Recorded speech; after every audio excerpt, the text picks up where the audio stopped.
भारतात दूध मिळत नाही आहे तर विष मिळतं आहे असं जरी म्हटलं तरी अतिशयोक्ती नसेल.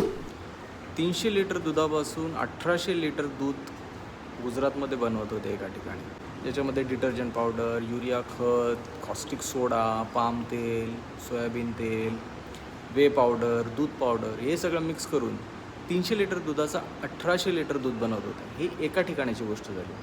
हे एकाच ठिकाणी होते का? तर नाही, असं सगळीकडे होते. आणि अशा प्रकारचं दूध शरीराला घातक आहे.